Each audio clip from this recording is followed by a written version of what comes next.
From The Australian, here's what's on the front. I'm Claire Harvey. It's Wednesday, May 22. Brittany Higgins and her former boss, Senator Linda Reynolds, are headed for court.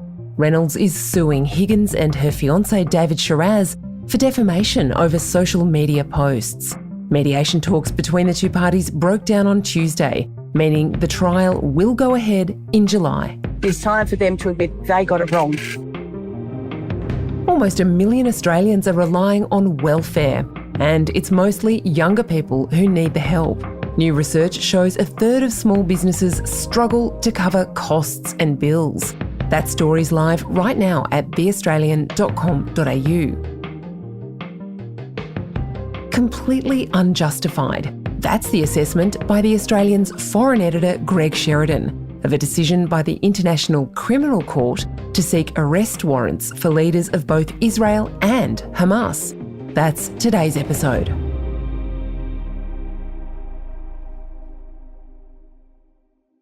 Did you know Vladimir Putin is a wanted man?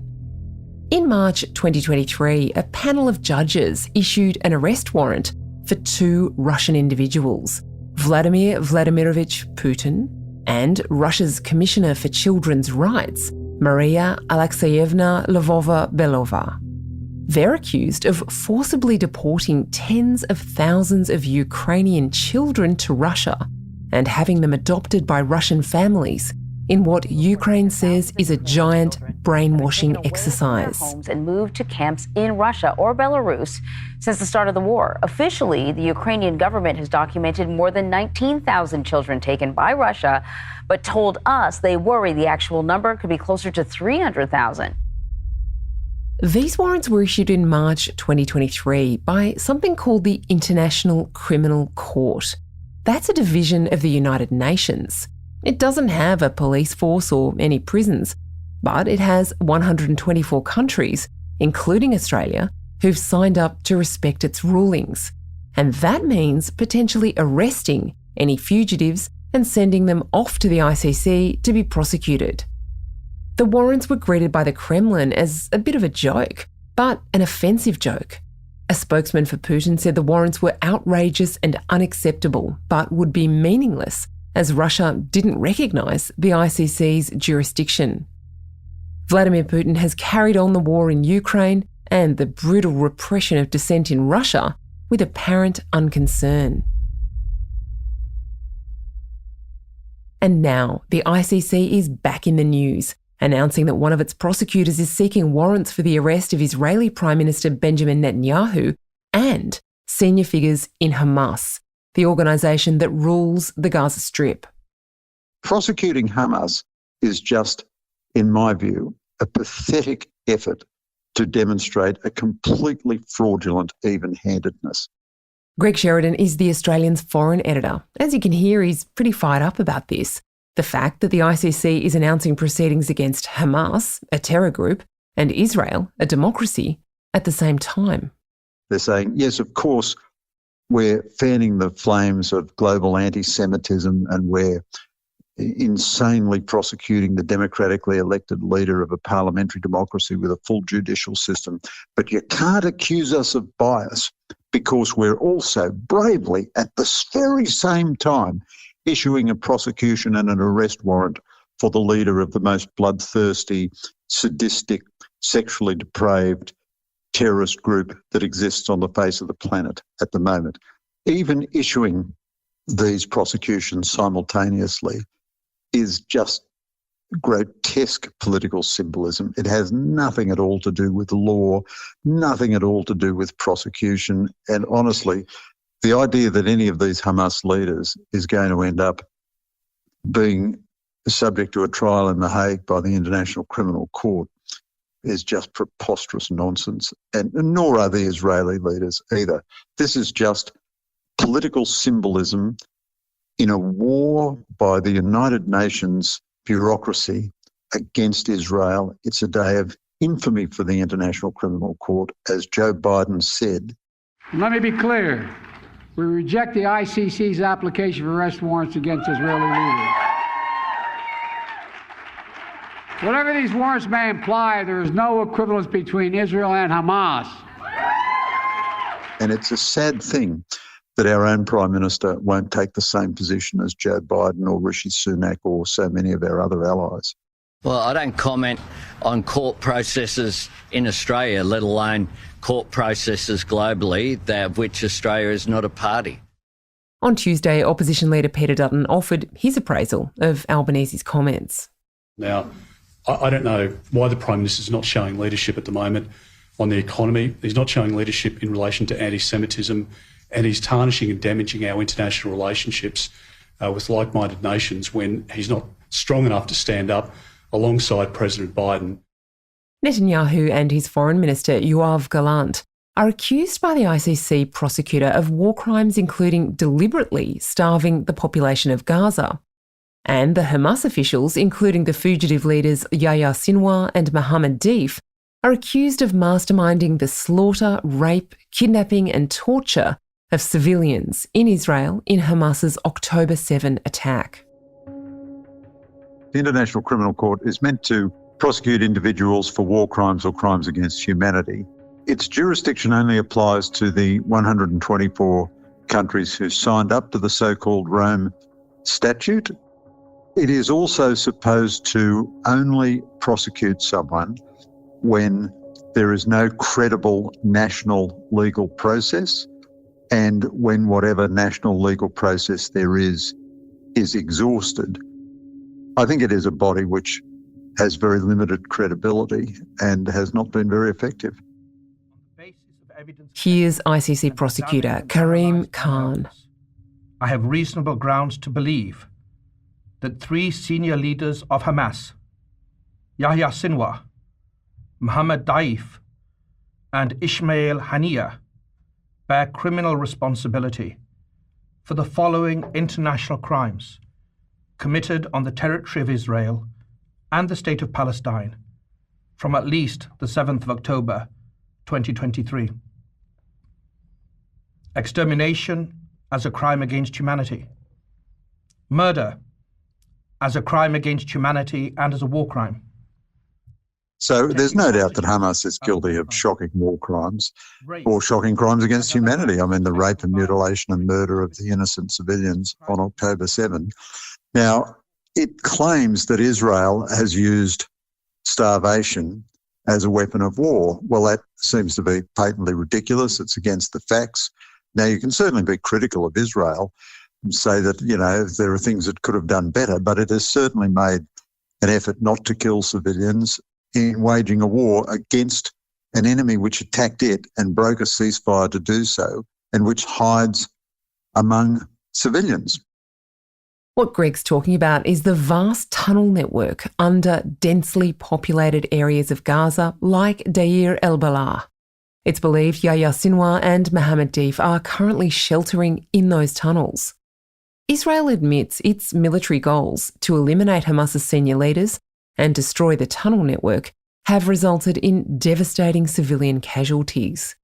Hamas puts the body count at well over 30,000, but that doesn't make clear how many are civilians and how many militants.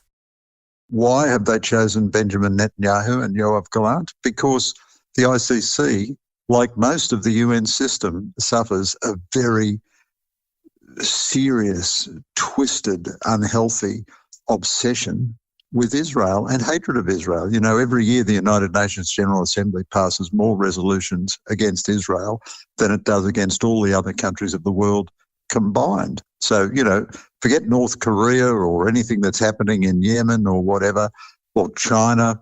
All the human rights violations in the world are apparently carried out by Israel. Well, it's just patently absurd. Here's Israeli PM Benjamin Netanyahu. What a travesty of justice. What a disgrace. The prosecutor's absurd charges against me and Israel's defense minister are merely an attempt to deny Israel the basic right of self-defense. And I assure you of one thing. This attempt will utterly fail. The whole UN system is politically corrupted, full of ideology, extremely undemocratic, not really consistent in its view of human rights. The UN often will have a women's rights committee headed by Saudi Arabia, a human rights committee headed by China, nuclear non-proliferation committee headed by Syria or North Korea or something. It's often farcical. And the International Criminal Court bears the same character, I think. And every so often, Western democratic nations walk away from these institutions. The best coverage of the Middle East is at theaustralian.com.au 24/7. You can be the first to know by joining our subscribers at theaustralian.com.au. While I've got you, there's a great new podcast by our friends at Code Sports called En route to Paris. They've got sporting superstars from Ariarne Titmus to Sally Fitzgibbons and Harry Garside. And it's the perfect way to get across all the sports you'll need to be an expert in by July, when the games kick off. Find En route to Paris wherever you got this podcast. We'll be back after this break.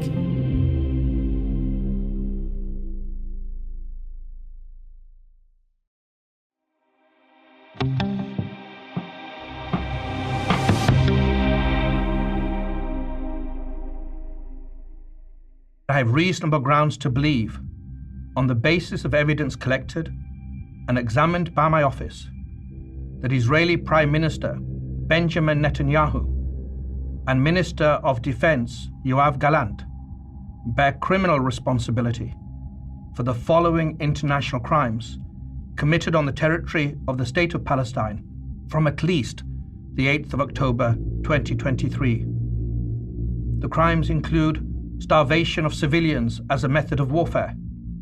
Why do you think starvation has been chosen as the war crime that Israel is accused of, Greg, given that we've seen a bombardment, we've seen a siege, we've seen aerial attacks?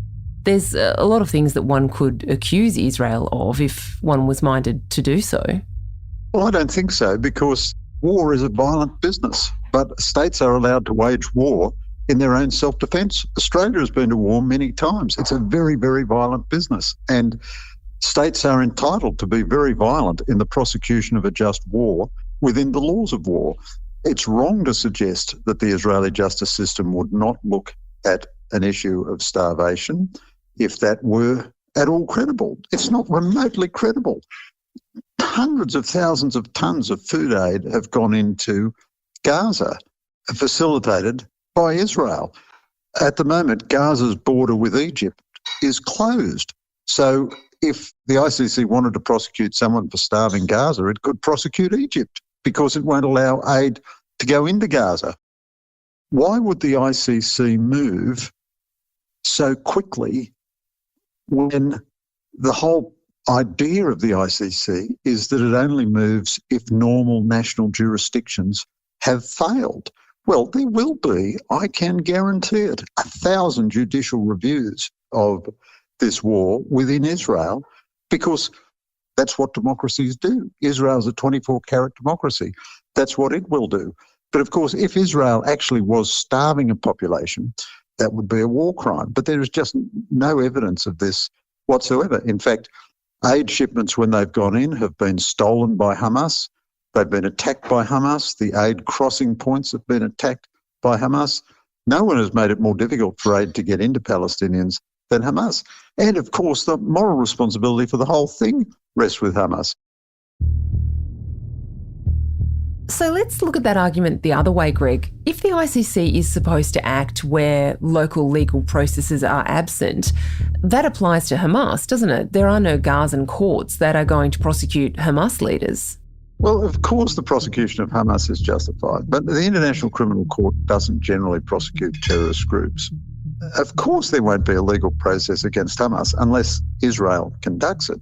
But the ICC isn't taking any action against Hamas. I mean, look, the ICC is the last thing that would trouble Hamas.